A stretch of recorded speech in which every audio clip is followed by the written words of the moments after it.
অনেক সময় দেখা যায় যে কোনো অপারেশনের পর কোনো অপারেশন, যেরকম মেয়েদের সিজার হোক বা কোনো যে কোনো রকম অপারেশন হোক, অপারেশন করার পর পেটে অত্যন্ত গ্যাস জমতেছে, অত্যন্ত বায়ু জমতেছে, পেট ফেঁপে গেছে, গোটা পেট, তল পেট উপর পেট গোটা পেট ফেঁপে গেছে এবং এত পেটে বায়ু জমে যে সে নিচেও নামে না উপরেও নামে না, দম ধরে থাকে, কিন্তু রোগী দুর্বল অত্যন্ত।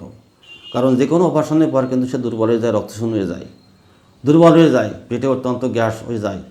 সে গ্যাস নিম্নগামী ঊর্ধ্বগামী কোনোগামী হয় না। তখন একটাই মাত্র মেডিসিন চায় না, 30 পাওয়ার। বয়স্ক হলে 30 পাওয়ার দিনে 3 বার, একটু কম বয়স হলে, বিশেষ করে বয়স্ক লোকেদেরই অপারেশন করতে হয়, দিনে 3 বার দেবেন, সকাল দুপুর রাত্রি। যদি দেখা যাচ্ছে তার গ্যাসের সঙ্গে প্রচণ্ড গ্যাস হচ্ছে, তার সঙ্গে অজীর্ণভাব থাকে, ক্যারিক্যাফেপি মাদার 10 ফোঁটা করে 3 বার খাওয়ার পরে, আর চায় না 2 ফোঁটা করে 3 বার দেবেন, সকালে দুপুর রাত্রি। পরের সপ্তাহে পরপর 3 দিন দেবেন, পরের সপ্তাহে 3 দিন, পরের সপ্তাহে 3 দিন বা 4 দিন দিতে থাকবেন, আর ক্যারিক্যাফেপিমাটা দিতে থাকবেন। দেখবেন তার অম্বল অজীর্ণ গ্যাস একদম পুরোপুরি নিরাময় হয়ে গেছে, 1 সপ্তাহ 10 দিনের ভিতর ক্লিয়ার হয়ে গেছে। কিন্তু মনে রাখতে হবে যে তার সিমটমটা কোথার থেকে আসতেছে। তার পেটে যে গ্যাস হয়েছে, কী করে হয়েছে? অপারেশন করার পর হয়েছে, না কোনো ভারী খাদ্য খাওয়ার পর হয়েছে, না কোনো উল্টো পাল্টা খাইছে সেগুলো হয়েছে, এই সিমটমটা জানতে হবে। তা নাহলে কিন্তু ওষুধই কাজ হবে না।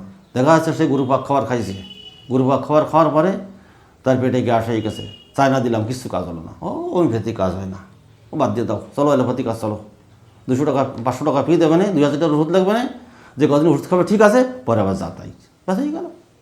এইবারে দেখা যাচ্ছে 6 মাস ওষুধ খাওয়ার পর কাজ হলো, হয় তোমার অপারেশন করতে হবে, পেট কাটতে হবে, দাও আল্ট্রাসাউন্ড করে লেখো, করে নিয়ে আসো, ইন্ডোস্কোপি করে নিয়ে আসো। কিন্তু আমরা যদি সঠিকভাবে তার ডায়াগনোসিস করে ওষুধ প্রয়োগ করতে পারি, এখানে 100% সাকসেসফুল, কোনো রকম ভুল নাই। স্ট্রেট কাট কথা বলতে হবে রোগীর সাথে, তাহলে কিন্তু রোগ সারবে না, একটা রোগ সারবে না, শুধু বদনাম হবে।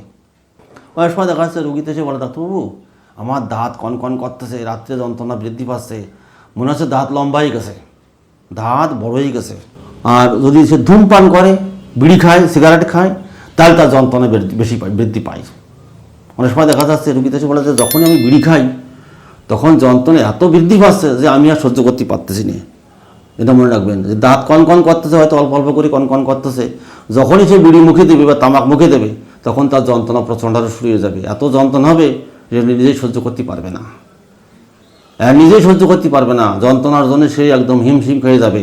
সেক্ষেত্রে একটা মাত্র মেডিসিন, ক্রিমেটিসের একটা, মনে রাখবেন। অর্থাৎ যখনই আমরা দেখব যে কোনো রোগী যখন তার দাঁতে যন্ত্রণা হচ্ছে, দাঁত কনকন করতেছে, দাঁতে প্রচণ্ড হারে যন্ত্রণা এবং মনে হবে যেন তার দাঁতটা বড় হয়ে গেছে, দাঁত এত বড় হয়ে গেছে সে নিজে সহ্য করতে পারতেছে না, একদম সে অস্থিরতা হয়ে গেছে, সেক্ষেত্রে একটাই মাত্র মেডিসিন, ক্লিমেটিসের একটা, মনে রাখবেন। ক্লিমেটিসের একটাই মাত্র মেডিসিন। সেক্ষেত্রে 30 পাওয়ার দিনে 3 বার দেবেন প্রথম দিন। যদি দেখা যাচ্ছে তার দাঁতে যন্ত্রণা এত প্রচণ্ড হারাচ্ছে, সে গরম জল মুখে দিয়ে বসে আছে, গরম জল মুখে দিয়ে বসে আছে এবং সমস্ত যন্ত্রণা রাত্রে বৃদ্ধি পাচ্ছে, রাত্রে বৃদ্ধি পায় কিন্তু মার্সলও আছে, ক্লিমেটিসের একটাও আছে, রাত্রে বৃদ্ধি পায়। কিন্তু মনে রাখতে হবে যদি তার দাঁত লম্বা হয়ে গেছে সেক্ষেত্রে ক্লিমেটিসের একটা, যদি দাঁত লম্বা না হয় সেক্ষেত্রে ক্ষেত্র আলাদা।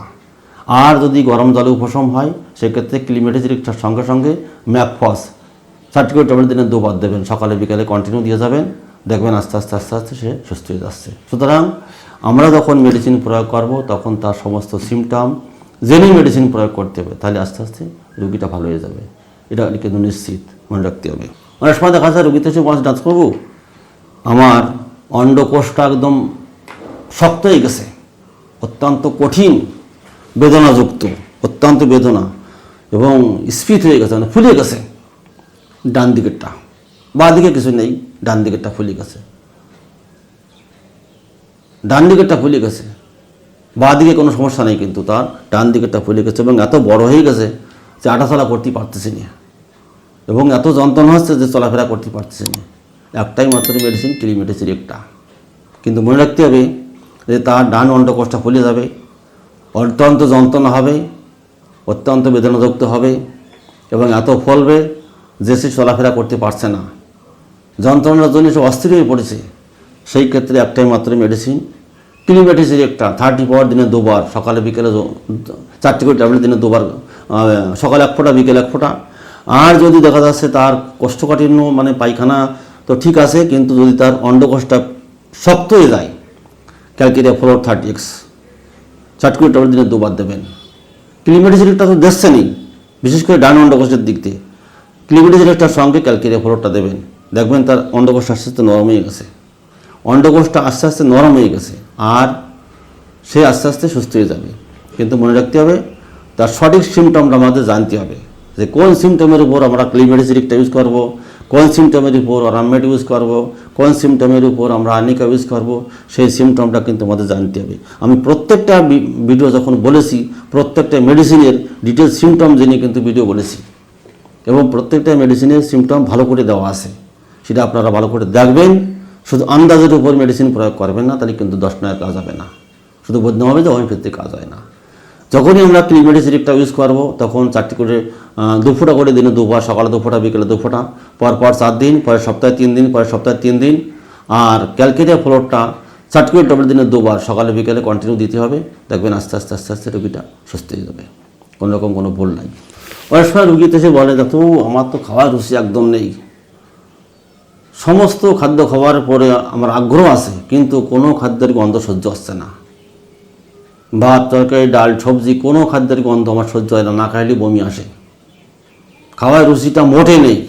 অনেক সময় দেখা যায় খাওয়ার রুচি একদম থাকে না, সঙ্গে গন্ধ সহ্য হয় না, আর খাওয়ার রুচি থাকে কিন্তু গন্ধ সহ্য হচ্ছে না। তো যখনই খাওয়ার রুচি থাকে কিন্তু গন্ধ সহ্য হচ্ছে না, একটা মাত্র মেডিসিন, সেটা হচ্ছে কলসিকাম অটামনেল। যখনই দেখা যাচ্ছে খাদ্য খাবারের চাহিদা আছে কিন্তু কোনো খাদ্যের গন্ধ সহ্য হচ্ছে না, সেক্ষেত্রে কলসিকাম অটামনেল একটা মাত্র মেডিসিন। কলসিকাম আমরা সংক্ষেপে জানি কলসিকাম। কলসিকামটা দেবো যদি দেখা যাচ্ছে খাদ্য খাবারের গন্ধ সহ্য হচ্ছে না, কিন্তু পেটে অজীর্ণ ভাব আছে, পেট ফেপে গেছে, সেক্ষেত্রে কলসিকামের সঙ্গে আমরা আমলকি দিতে পারি বা ক্যারিকা ফিবে দিতে পারি। ক্ষেত্র বিশেষ যদি আমলকি দেয় 10 ফোঁটা করে খাওয়ার পরে, ক্যারিকা ফিবে দিলেও 10 ফোঁটা করে খাওয়ার পরে পরপর দিয়ে যাবেন কন্টিনিউ। কিন্তু যখনই আমরা আপনার কলসিকাম দেবো, সেক্ষেত্রে 1 ফোঁটা করে দিনে 3 বার দেবো, পরপর 3 দিন, পরের সপ্তাহে 3 দিন, পরের সপ্তাহে 3 দিন। দেখবেন আস্তে আস্তে আস্তে আস্তে তার সমস্যাটা সমাধান হয়ে যাবে, রোগী সুস্থ হয়ে যাবে। কিন্তু মনে রাখবেন যে তার খাওয়ার রুচি আছে কিন্তু মুখে খাদ্য খাবারের গন্ধ সহ্য আসছে না, সেটা কিন্তু একটা মাত্র মেডিসিন, এটা হচ্ছে কলসিকাম। খাওয়ার রুচি কিন্তু গন্ধ সহ্য হচ্ছে না, মনে রাখবেন। অনেক সময় দেখা যাচ্ছে যে কোনো রোগী এসে বলে, ডাক্তারবাবু আমি যখন জল খাই তখন যখন জল ঢোকে গল গল গল গল করে শব্দ আসছে। অনেক রোগী দেখবেন এরকম হয় যে জল খাওয়ার সময় গল গল শব্দ আসছে, দিয়ে নিচের দিকে নামছে জলটা, বিশেষ করে পানীয় বস্তুটা। ভাত খাওয়ার সময় কিন্তু সেটা হয় না, কারণ ভাত অত শক্ত জিনিস। কোনো পানীয় খাবার খায়, জল খাক আর দুধ খাক আর চা খাক, যখনই নিচের দিকে নামে গল গল গল গল করে শব্দ আসছে না। কিন্তু অনেক পেশেন্ট আছে, একটা মাত্র মেডিসিন কুপারামেট। এরা অনেক পেশেন্ট আছে কিন্তু বর্তমান সমাজে, যে দেখবেন যে ট্রেনে যখন চলছি, বাসে চলছি, দেখেছে জল খাচ্ছে গল গল গল গল করে শব্দ আসছে, নিচের দিকে নামছে শব্দ গল গল শব্দ করি। একটা মাত্র মেডিসিন কুপারামেটালিকাম। এখানে কিন্তু এরকম পেশেন্ট কিন্তু প্রচুর আছে সমাজে। অ্যালোপ্যাথিতে কোনো চিকিৎসা নেই কিন্তু এর, হোমিওপ্যাথির একটা মাত্র মেডিসিন, সেটা হচ্ছে কুপারামেট। 30 পাওয়ার দিনে 2 বার, পরপর 3 দিন দিতে হবে, পরের সপ্তাহে 3 দিন, পরের সপ্তাহে 3 দিন। দেখবেন আস্তে আস্তে আস্তে আস্তে রোগীটা সুস্থ হয়ে যাচ্ছে। সুতরাং আমরা যখনই কোনো মেডিসিন প্রয়োগ করব, তখন রোগীর সমস্ত সিমটম না জেনে কিন্তু প্রয়োগ করতে পারবো না, এটা কিন্তু মনে রাখবেন। সিমটম জেনেই প্রয়োগ করব। অর্থাৎ যখনই কোনো মেডিসিন প্রয়োগ করতে হবে, তার টোটালস ধাতুগত, চরিত্রগত এবং মানসিক লক্ষণের উপর নির্ভর করে আমরা মেডিসিন প্রয়োগ করব, 100% সাকসেসফুল, এটা মনে রাখবেন। অর্থাৎ যখনই আমরা দেখব পেশেন্ট যে জল খাচ্ছে, দেখা যাচ্ছে এরকমভাবে হয়, ওরকম অনেক কেস আমি দেখেছি, সেগুলো কিন্তু সাকসেসফুল। কিন্তু মনে রাখবেন এই রোগীগুলো কিন্তু ঠান্ডা জল খেতে ভালোবাসে, গরম জল সহ্য করতে পারে না। তাদের এইরকম শব্দ হয়, তারা বেশিরভাগ ক্ষেত্রে 90% ক্ষেত্রে কিন্তু ঠান্ডা জল খায়। তারা বলে যে আমি গরম জল একদম সহ্য করতে পারি না, আমার ঠান্ডা জল খুব প্রিয় খাদ্য। যখনই গল গল শব্দ আসছে ঠান্ডা জল সে খায়, এবং ঠান্ডায় তার উপশম আসছে, মনে হচ্ছে যেন একটু ভালো লাগছে গলাটা। এটা কিন্তু খেয়াল রাখতে হবে।